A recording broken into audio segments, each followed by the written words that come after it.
Bonsoir à toutes et à tous et soyez les bienvenus à cette édition. Nous sommes très ravis de vous retrouver nombreux sur Canal 2 International pour le Talk Inside. Cet instant où nous sommes avec de très grandes figures africaines dans une optique d'échanger, de s'édifier.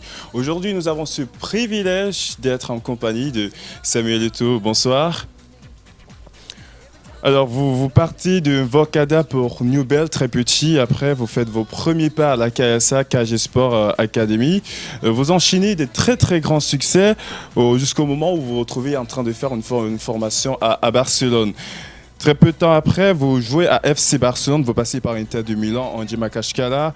Vous avez joué à Chelsea FC et aussi à Everton FC. Est-ce que ça a été facile?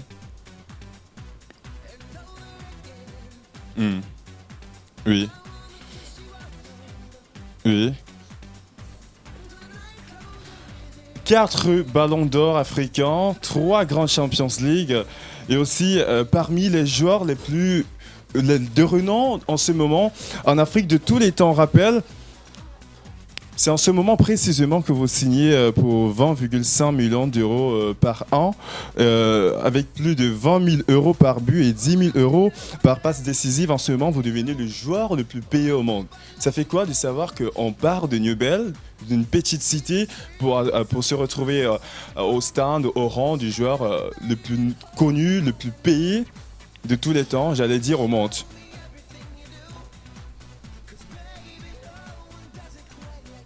Hmm. Hmm. Oui.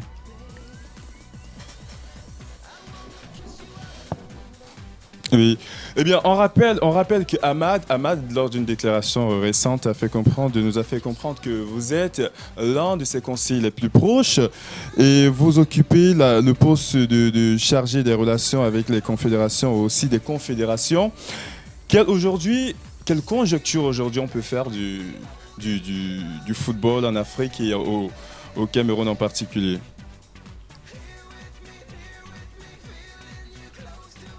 Vous avez été victime d'un discours très raciste lors du match Saragosse et contre FC Barcelone joué le 25 janvier dans le cadre de la 25e journée du championnat d'Espagne de la première division. Aujourd'hui, quelle est la place du racisme dans le football?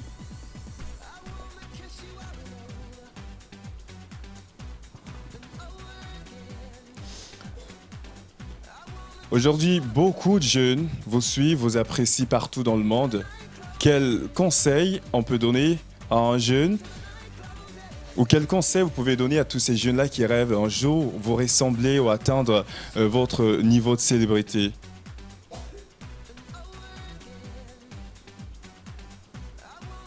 Merci Samuel Eto'o pour tous ces éclairages, ces analyses. C'est un énorme plaisir d'avoir passé cet instant avec vous. Et merci aussi à vos très chers téléspectateurs de nous avoir suivis tout au long de cette édition. Vous êtes sur Canal 2 International. N'hésitez pas de retrouver ce numéro sur la page YouTube de l'émission. Portez-vous bien et à très bientôt.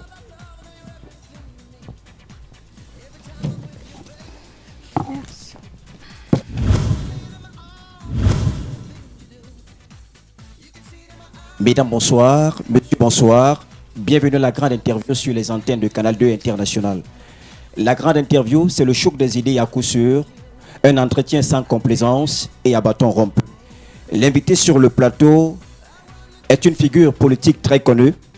Il est journaliste, juriste, enseignant et moniteur de droit à l'université, promoteur et coordonnateur du mouvement 11 millions de citoyens, président national du Parti camerounais pour la réconciliation nationale, autant pour moi, et précédemment élu homme politique africain de l'année 2019 au GIFA d'Or de Paris. Nous parlerons tout au long de notre échange du tissu qui brûle entre lui et son ex-mentor, le professeur Kouvando. Cabral Libi, puisqu'il s'agit bien de lui. Monsieur Cabral, bonsoir et bienvenue à cette émission. Le décor ainsi donc planté, retrouvons-nous juste après cette trêve. De retour sur ce plateau, mesdames et demoiselles et messieurs, nous parlerons tout au long de cette émission du torchon qui brûle entre son ex-mentor et le professeur Kouvando, qui est l'ex-mentor de Cabral Libi, autant pour moi. Monsieur Cabral Libi, le professeur Kouvando, dans sa lettre ouverte, vous accuse du non-respect de la convention signée entre le mouvement 11 millions de citoyens et l'univers, qui est son parti, abus de confiance exacerbé, manque criard de raison et de considération à l'égard de son parti. Que répondez-vous face à tout cela? Dites-nous de façon succincte et sans langue de bois comment s'est déroulée la collecte des fonds durant la période de la campagne électorale et qui gérait ces fonds une fois collectés et pour quelle finalité.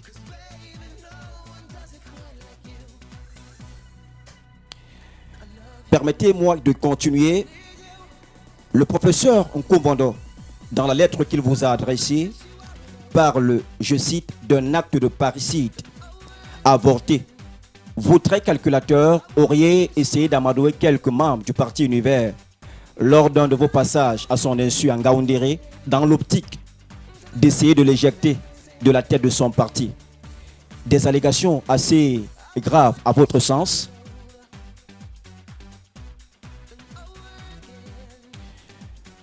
Pourquoi c'est aujourd'hui que surgissent toutes ces déclarations proférées par votre ex-mentor?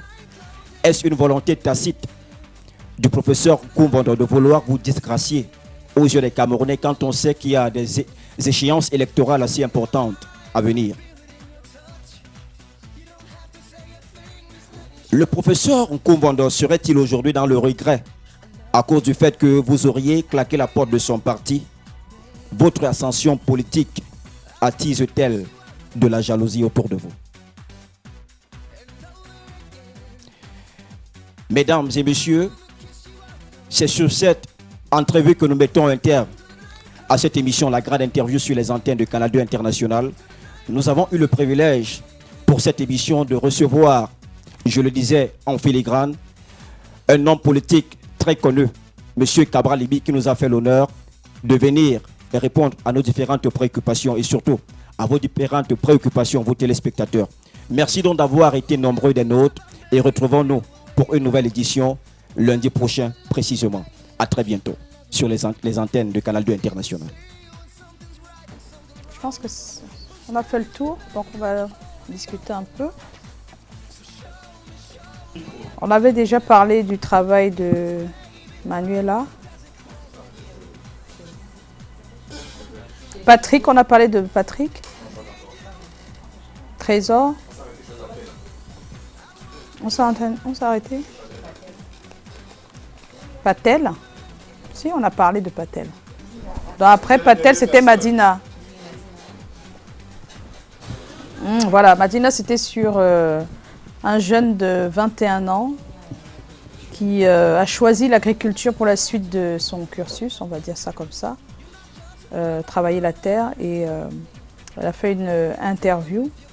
Et ce qui m'a plu dans son interview, c'est qu'elle insistait sur son âge. Alors, c'est des petites techniques, peut-être qu'on ne met pas vraiment en avant, mais qui, en fait, quand je dis on ne met pas en avant, c'est-à-dire que les personnes qui ont de l'expérience ne vous diront jamais, mais habituellement, dans une interview, quand vous avez un objectif, ça se ressent tout de suite quand on vous suit. Et le fait qu'elle ait insisté sur son âge, moi, m'a envoyé un message carrément. Et c'est ce que ça renvoie à la plupart des personnes qui regardent ou qui écoutent l'interview. Quand on insiste sur quelque chose d'assez particulier comme ça, c'est parce que c'est la chose la plus importante qu'il faut retenir. La personne a 21 ans et vous imaginez qu'après son bac, au lieu de faire comme tout le monde, cette personne décide de mettre en place son projet d'agriculture. C'est bien ça. Voilà. Donc ça, déjà, c'est un très bon sujet. Et le fait que la personne qui interviewe sait que l'objectif, c'est celui de passer ce message aux jeunes qui regardent, c'est clair que les questions qui arrivent nous édifient davantage. Donc je pense que ça c'est une interview bien construite. Pourquoi est-ce qu'il a choisi l'agriculture? Parler de son projet et elle est allée au-delà de son projet pour lui demander si, puisqu'on sait très bien que l'agriculture, loin du projet, c'est quand même le fait de planter des choses qui nous nourrissent. Donc ça lui a permis d'aller sur le côté du problème qu'il y a dans certaines zones, la famine.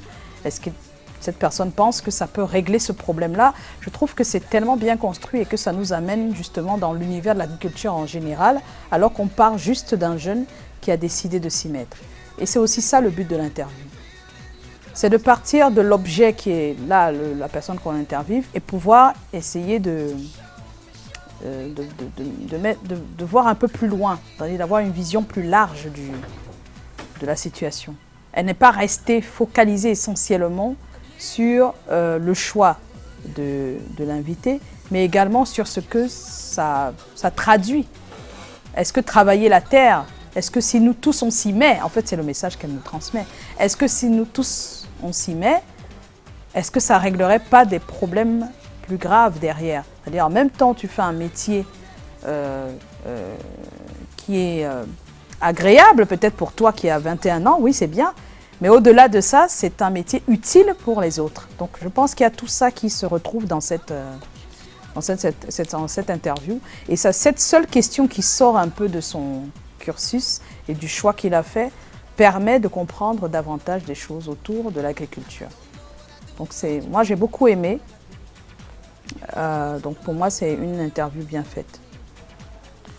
J'ai pas beaucoup de choses à redire puisqu'on n'est pas sur la forme, on n'est pas dans le... Vous avez vu, je regarde pas trop comment ça renvoie à la télé parce que je veux plus comprendre comment vous menez l'interview. Voilà.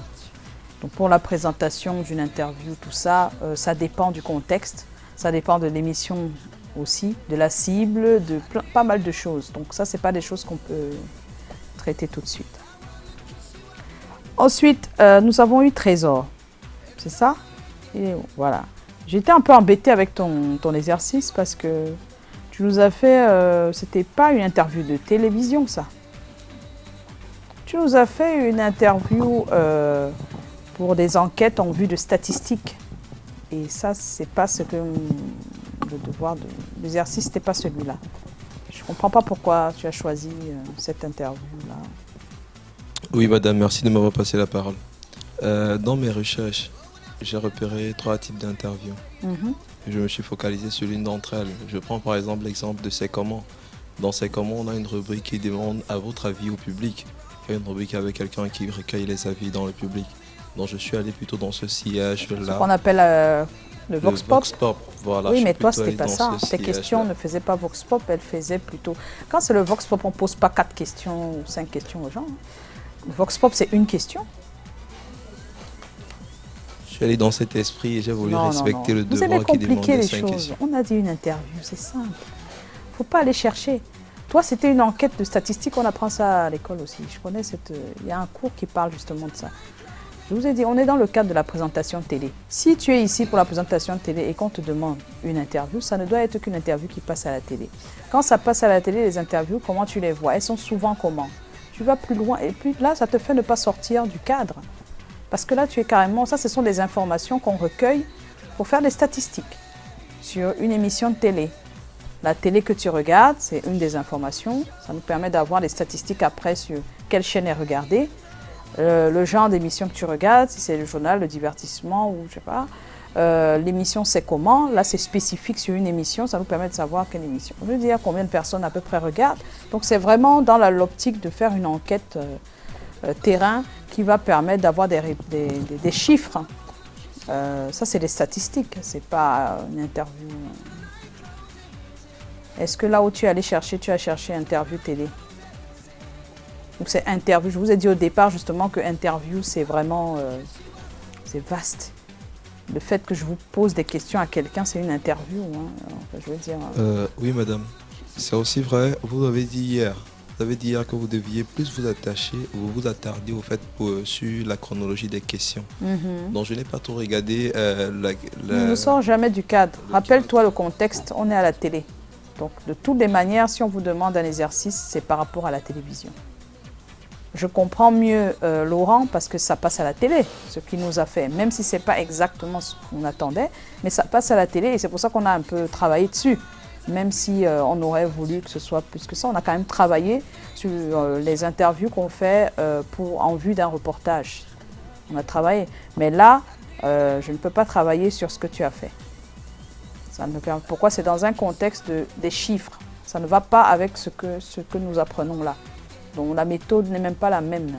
Pas du tout. Ça, c'est un cours sur les statistiques, ce que tu as fait. Ce n'est même pas ce que tu as voulu faire. Tu as voulu faire un vox pop. Mais même là, c'est pas ça. C'est-à-dire le micro baladeur, le micro qui se balade dans la rue, c'est pas ça. C'est pas ça. Ça peut se faire de cette manière-là en vue d'avoir une idée sur combien de personnes, quelles sont la popularité de l'émission. Oui, mais ça ne sera pas une émission de télé. Je veux dire, ça sera pour avoir des informations en interne, c'est-à-dire Canal 2 a besoin de ça.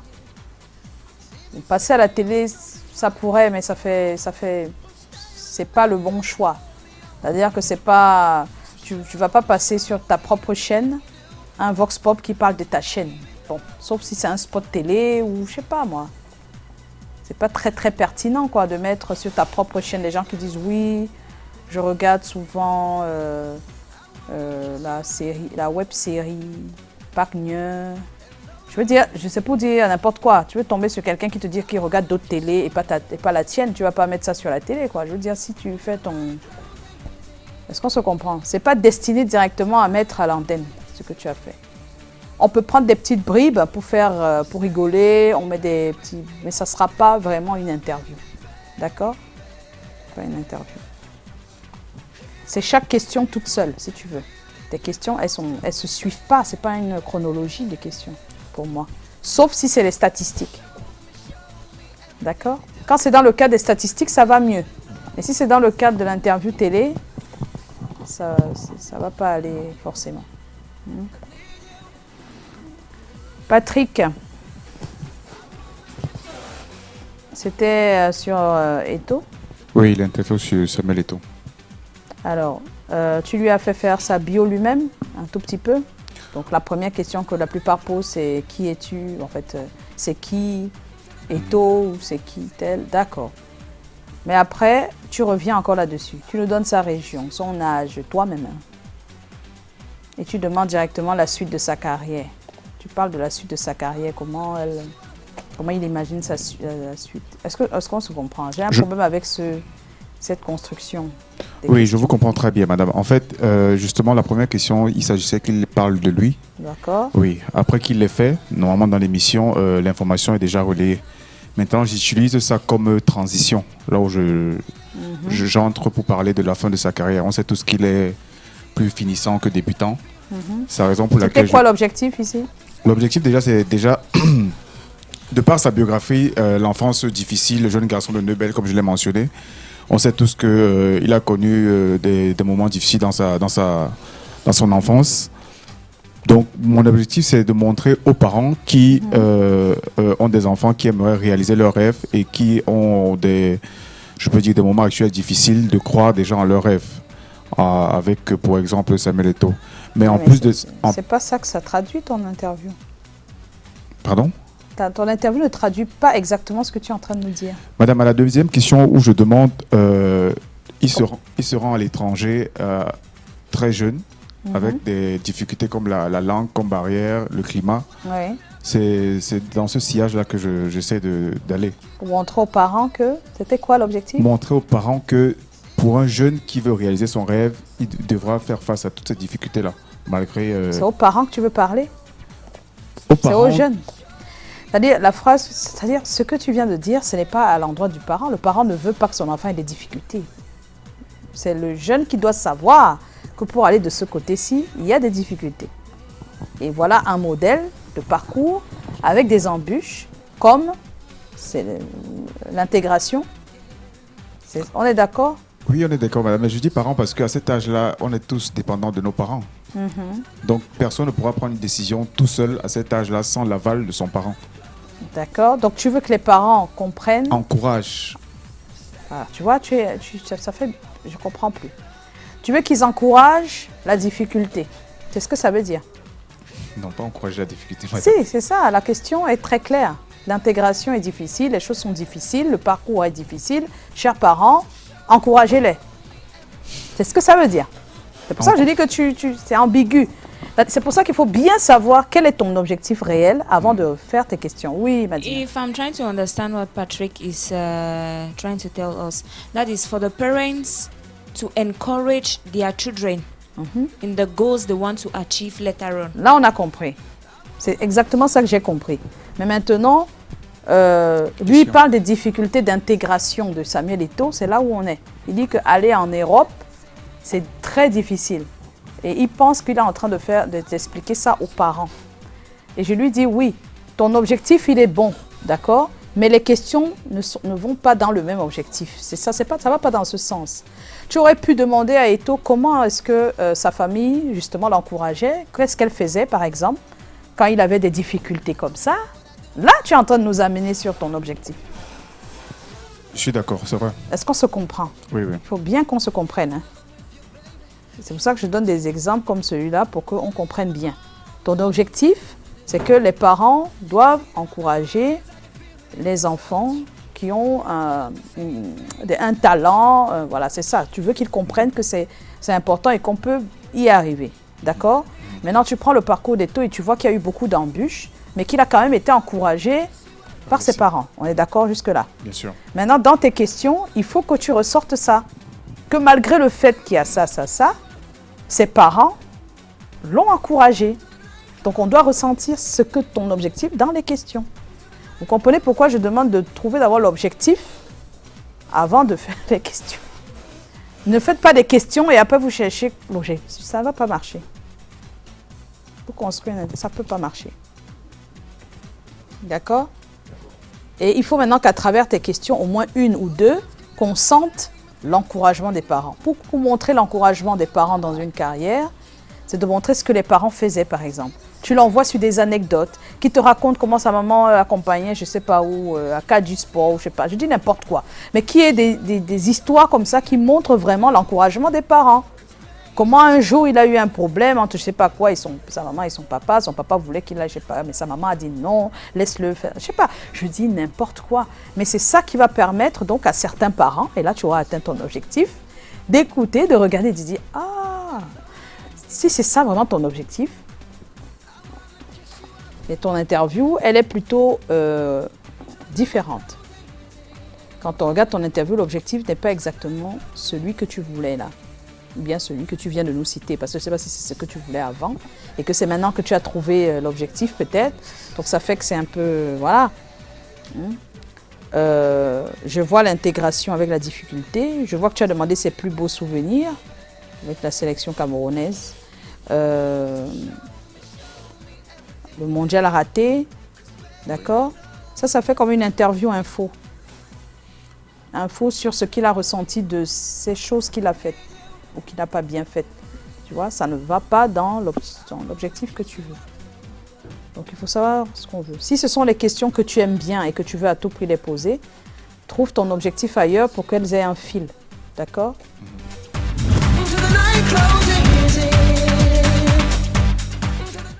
C'est quoi le diaphragme?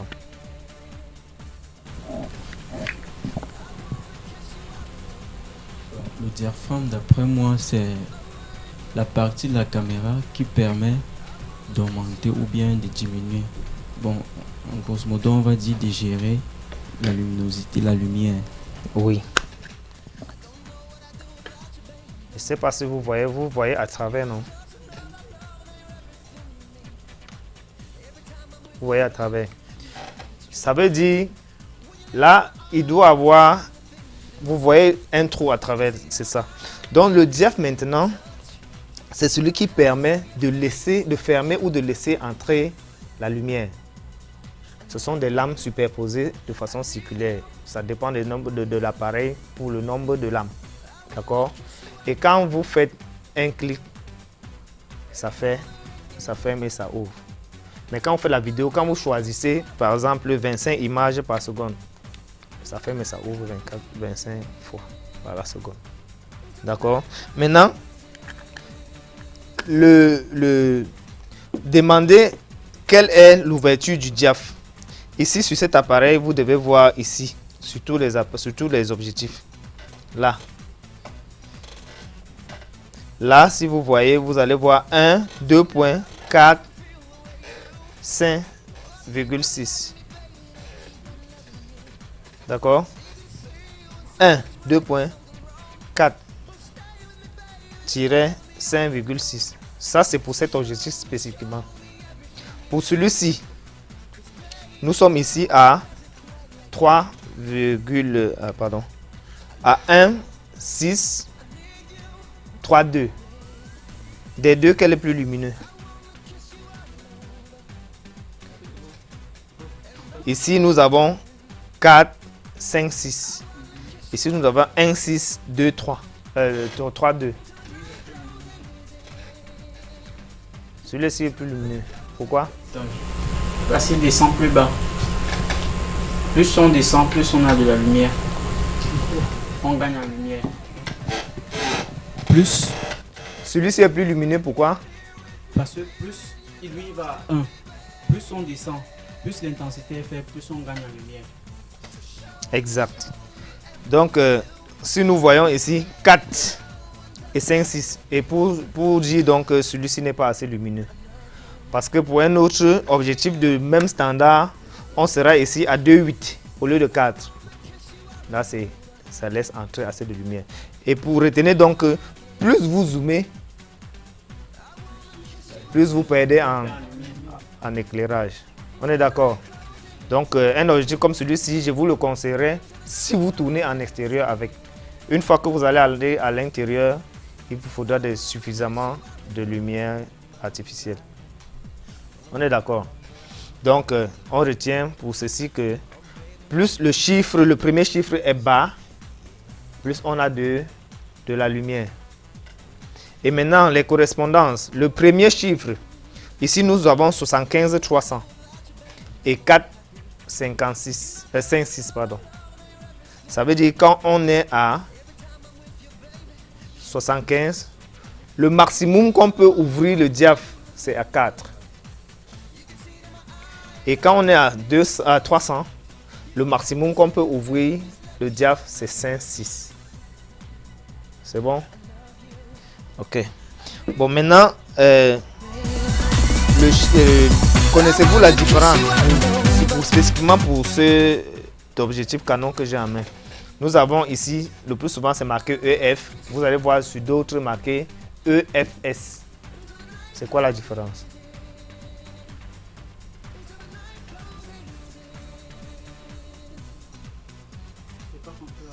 Sur les objectifs, par exemple, je prends spécifiquement parce que chacun a sa dénomination.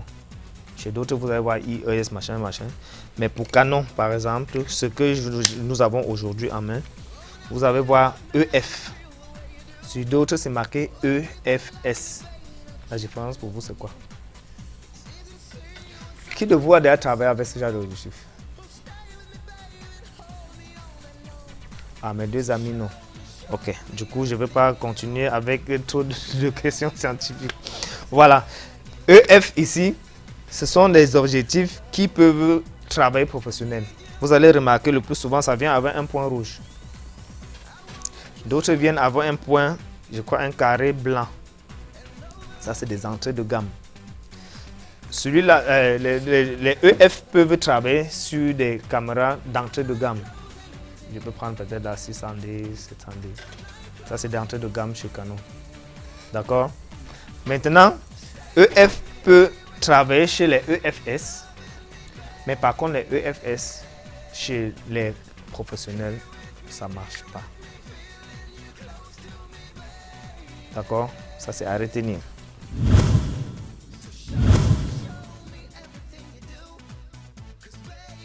À côté des objectifs, oui.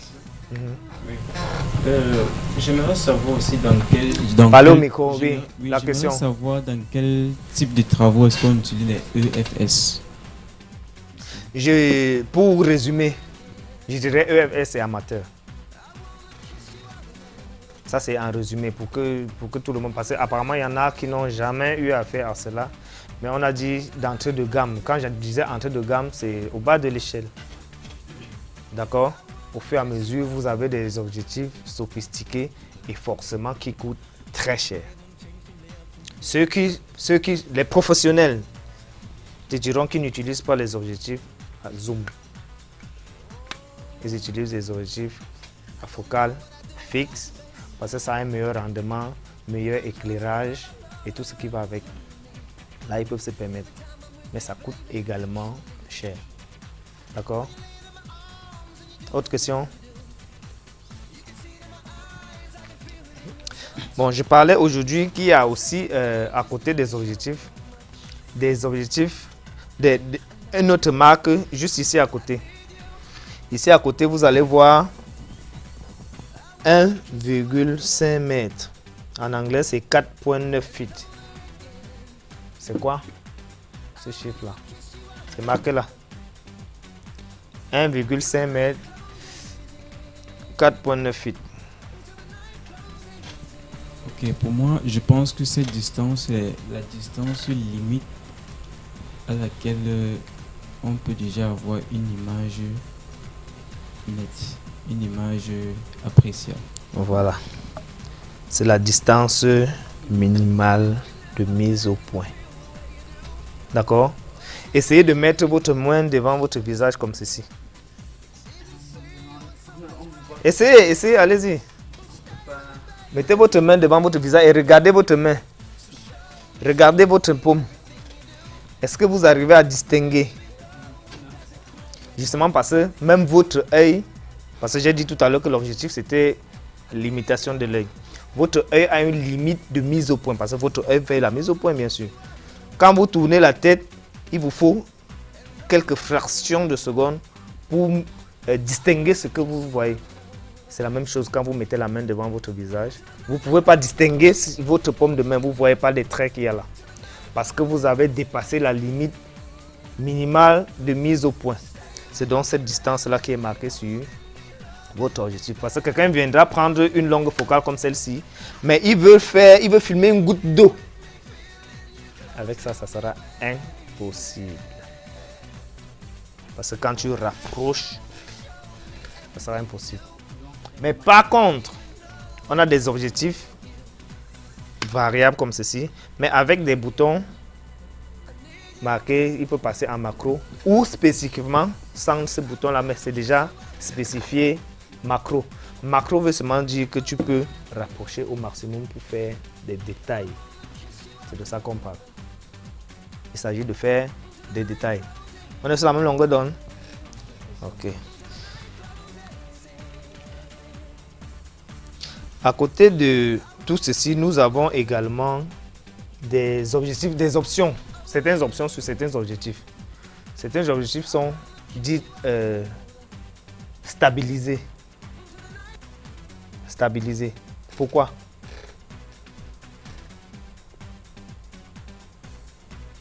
Quand vous voyez marqué stabilisé sur certains objectifs. Par contre, dit stabilisé chez Nikon, pour marquer que c'est stabilisé, je crois ils mettent VR. VR. Chez Canon c'est IS, je crois. Bon, par contre, celui-ci ne l'est pas, n'est pas stabilisé. Non. Chez Canon, on a IS. Donc, pourquoi un objectif doit être stabilisé?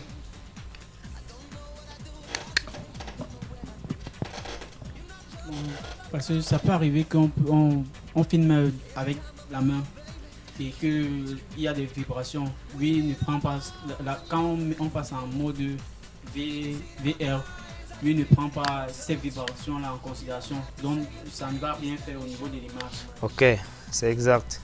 Ça veut dire la stabilisation est là pour annuler les micro-vibrations. Ça ne veut pas dire que si vous, parce que c'est marqué VR, vous filmez en balançant dans tous les sens, on n'aura pas ça à l'antenne, c'est faux. C'est pour ça que même les professionnels utilisent les stabilisateurs d'abord, même si l'objectif est stabilisé. On se comprend. On parle des micro-vibrations. On ne parle pas de bouger. Tu ne vas pas être en train de courir avec la caméra et tu espères que l'option stabiliser va annuler tous les mouvements de respiration et tout ce qui va avec. On se comprend? Voilà. Bon, on essaie de résumer un peu. Si on a une longue focale à côté je prends un exemple plutôt pour mieux expliquer. Nous sommes à 10 mètres de notre sujet. Je souhaite voir le paysage derrière mon sujet. Je souhaite avoir des détails derrière mon sujet. Quel objectif vous pouvez me conseiller?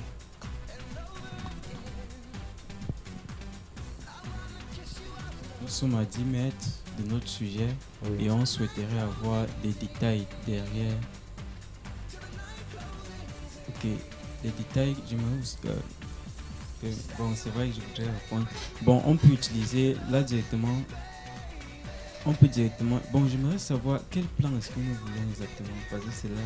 Proposez-moi. Ok, si nous voulons faire un plan d'ensemble de notre sujet, on peut utiliser une courte focale. Si on veut faire un plan d'ensemble, oui. Oui. En fait, si on veut avoir les caractéristiques de ce qui est derrière le sujet, moi je pense que ici ce qui est privilégié c'est le fond. Donc je propose une 85 mm qui va prendre en plan rapproché le sujet, mais prendre en considération le détail du fond qui est en arrière. Là, ça me permet d'embrayer sur la profondeur des champs. Parce que l'objectif est pour beaucoup sur notre profondeur des champs. Retenez donc, plus la focale est longue, moins vous avez de chances d'avoir une large profondeur des champs. C'est quoi la profondeur des champs? Mon ami me regarde comme si on venait d'arriver. C'est quoi la profondeur des champs? Oui. Profondeur de champ, pour moi, c'est l'espace. Je ne t'ai pas posé cette question par hasard le premier jour. À qui? Ok, à toi aussi. Ok.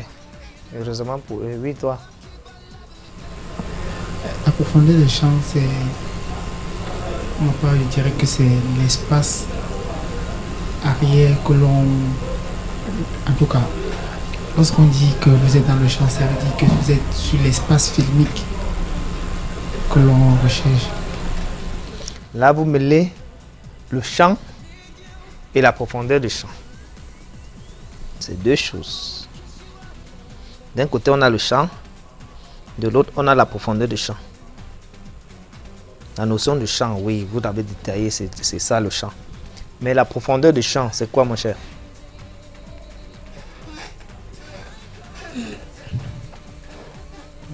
C'est pas un col, hein? Parce que j'étais vu en train de réfléchir. Et puis, pour moi, c'est que quand tu essayes, tu retiens mieux après la réponse. La profondeur de champ, c'est... je me dis c'est le quadrillage. Ouais.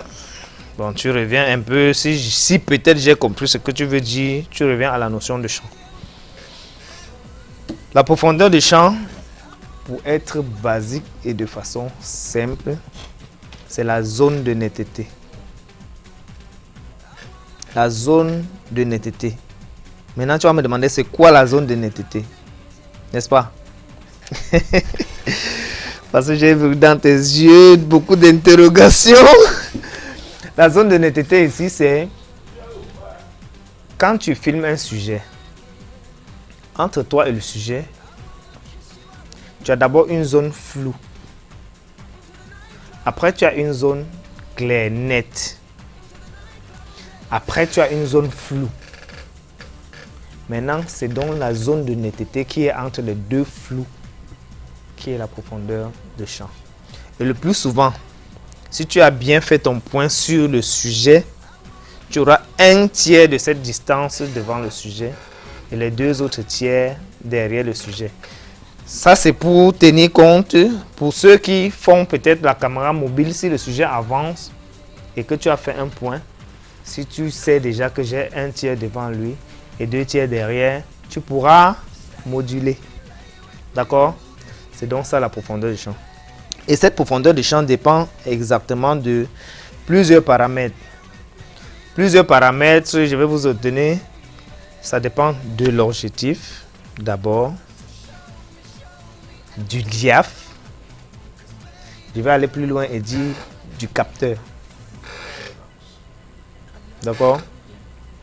Le diaph, ici, c'est l'éclairage. On se comprend? Donc, quand je dis, ça dépend de votre objectif. Plus vous avez une longue focale, soyez sûr, vous aurez de moins en moins de distance nette, de la zone de netteté. D'accord? Plus votre focale est longue, moins vous aurez de zones de netteté. La preuve, avec le grand angle, vous pouvez avoir tout un paysage qui est net. Mais en même temps, avec la longue focale, vous pouvez jouer comment? Là maintenant, c'est avec le diaph. Plus votre boîtier est éclairé, moins vous avez une large zone de netteté. On se comprend? Si on est après, notre boîtier va jusqu'à 4, plus on vient vers 4, notre zone de netteté diminue, donc notre profondeur de champ rétrécit. Du coup, si je baisse la lumière, pour être clair, plus je baisse la lumière, plus ma profondeur de champ grandit. Ça, c'est des petites astuces. D'accord? Ça, c'est pour manipuler. Si vous allez manipuler avec une longue focale. C'est valable exactement pour une courte focale. Seulement que naturellement, une courte focale. Voilà.